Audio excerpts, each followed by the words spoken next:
Thanksgiving, as we know, is a holiday once you're in school that we teach to our kids that, the pilgrims and the Indians come together and they share a feast. Friendship. And friendship. And it's all about family and sharing. Yes. When ultimately, from my studies, and I'm pretty sure you can kind of expound on this even more, is that really that feast was ultimately a celebration for a massacre of over 700 Native Americans.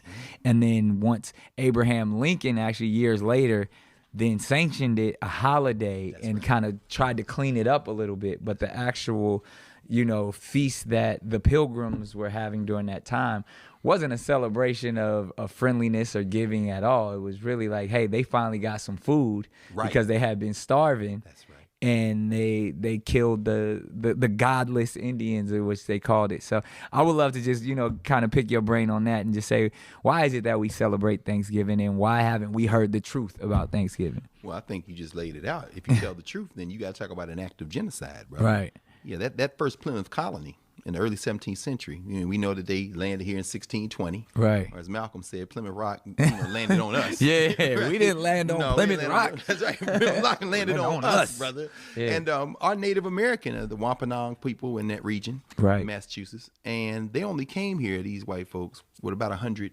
so-called colonists. 102. Wow. By the time they got through that first winter, they were celebrating the fact that they had survived, but only about half of them survived. Wow. Yeah, and we only a little over 50. Wow. So they had a little harvest, but before they had that harvest, they were dying from disease and starvation. Right. There are only two accounts that survived that give any testimony as to who was there at that first Thanksgiving, and both of them written from the white side. Right. We know now, looking at some of the records of trials, for example, that some of those folks weren't just eating vegetables and meat. Right. Well, they were eating meat, but some of the meat included human meat. Human meat, brother. Because when you starving and somebody died, you looking at them like, well, you're not using your body anymore, so maybe I just need to eat you. So at the first Thanksgiving, it wasn't no turkey. Well, they were giving thanks that they didn't have to eat each other anymore. Right. Although in their defense, in a little bit, some of them were tried for that because cannibalism was still something that they didn't want to do. Wow. But at some point, you have to survive. Right. But the Native Americans, on the other hand, who apparently attended the first Thanksgiving, the Native Americans who may have been as much as 90 folks who were there. Right. And there's no clear account as to why they were there. Right. They had plenty of food. Right. Cranberries, fish. They had done from all the that. land. It was their land. It was their land. In fact, they did help some of those Europeans survive. Right. Now, looking back 500 some years later, that may have been a bad decision. Right.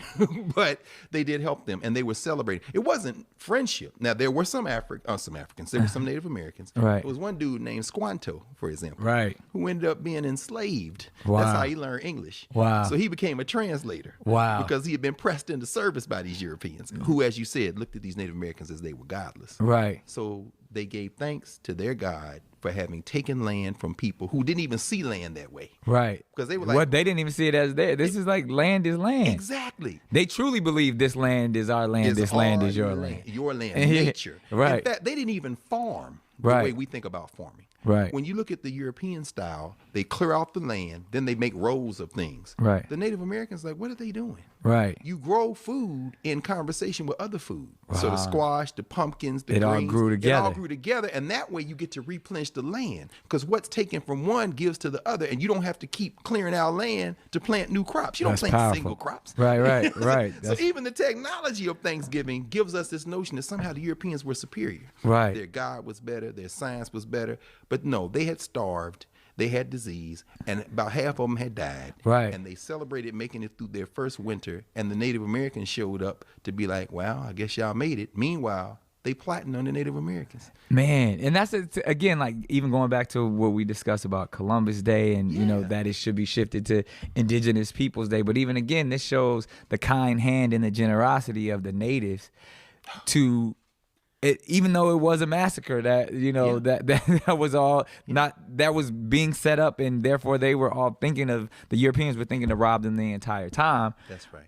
But these kind people were still willing to give their land, give their food, and share with them. And we almost when we celebrate Thanksgiving, we almost, again, we see it from the European perspective. That's right. As I'm giving you something and you're giving me something, when ultimately the natives were saving the Europeans. That's right. And even that idea, like, that should be something that we should embrace and celebrate. And even as, you know, if we all gonna sit down and have our smoked turkey and chitlins Right. and Exactly. ham and all of that No stuff, question. and we've turned it more into a cultural day about family. Yes. Which I can embrace. I mean, anytime me we can too. get All of down us. and build with our generations and our family is important. But I think, again, that truth needs to come to the forefront of why these holidays were created and even the purpose. And like I said, even so much so that I felt like Lincoln used it as propaganda. Oh, you know he did. To, again,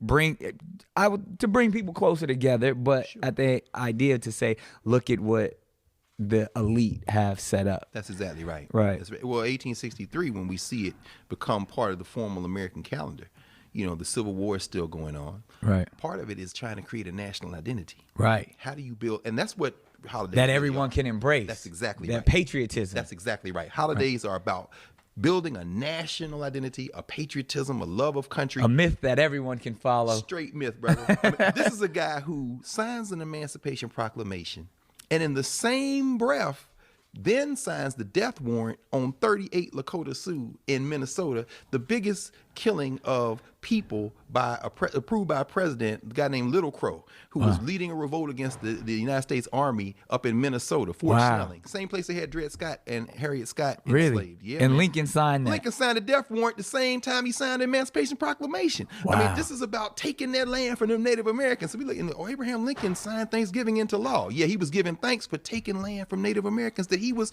responsible for dispossessing them of the land. Wow. And then, of course, it takes, when do we see it become on our calendar in November? Right. 1941. Oh, wow. What's going on in 1941? World War II. Yeah. You need that national identity, that patriotism. Here's the thing that a lot of people don't know about Thanksgiving. Now, you know, you in and out of New York all the time. I was loving the man on the street when you talking about, you gotta be able to vote like you get a lottery ticket. Right there. That was genius, brother. Thank you. That was genius. But, you know, New York City, immigrants are coming. These white immigrants. They don't know they're white till they get to the United States. Right. Like we were talking about. They trying to avoid last place. So I'm from Hungary, or I'm from Germany, or I'm coming. So they come, they're getting jobs wherever they can. Right. A lot of these immigrants worked in the garment district in New York. Right. A lot of Schmutta business. Exactly. A lot of them end up working for R.H. Macy. R.H. Macy is, you know, of course, the department store guy, right? Now, they don't celebrate Thanksgiving. They don't know nothing about that. Right. So when it comes time for that time, where are they going to go? So they get in this national spirit. What do? They start wearing their national dress. They Right. bring their national dishes. They bring them to the store. They bring them around, and they exchange with each other because they're going to get in the Wow. mirror. Macy's people are watching this, and they say, this is very interesting. So then We could capitalize off of this. And so what do? They start doing a little march around the block to show off their clothes. Right. And then people start watching. Macy's like, this is interesting. Years later, we now have the Macy's. Macy's Day Parade. And in that Macy's parade, you know, I'm sure you've been. I don't know if you're taking your kids yet. Yeah, I've hosted it before. Oh, that's right. But look, here's the thing. This is why I go to the Macy's parade. I try to go if I'm on the East Coast because I like to be there and I like to watch it on TV while I'm watching it in real life. Right. What you see is all these people that bake these cookies and all these sales to get their band to the Macy's parade. Right. They don't get on TV. Not all of them. Nah. Why? They walk by. But I guess what gets on TV? Every float. Why? Yeah. Because I'm watching the children point to the floats and say, that's so-and-so, that's so-and-so. Every one of them floats is something to buy. Yeah. I'm watching the parents Yeah. looking too, and they know some of the people, but then some of them they don't. Right. Who's the last act in the Macy's parade? Santa Claus. Always. And what is Santa Claus? He's waving bye. No, not B-Y-E.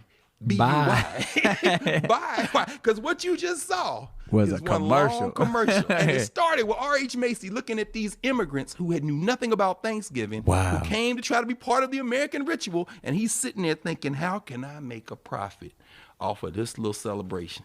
It's really fascinating. Fascinating. Yeah. The way- 1941, they make it official. Wow. Yeah. And there we have it. We celebrate. So keep all that in mind when you eating your fried turkey and your chitlins and your canned cranberries. Yeah. And then going back and giving all your money back to the store on Black Thursday and Cyber Monday and all that. The next day you're going to be shopping. They in your pocket. That night, midnight. Yeah, it's going down. Well, Doc, I appreciate this again, dropping that wisdom about Thanksgiving. I know this is going to touch a lot. Brother, Canon's class is no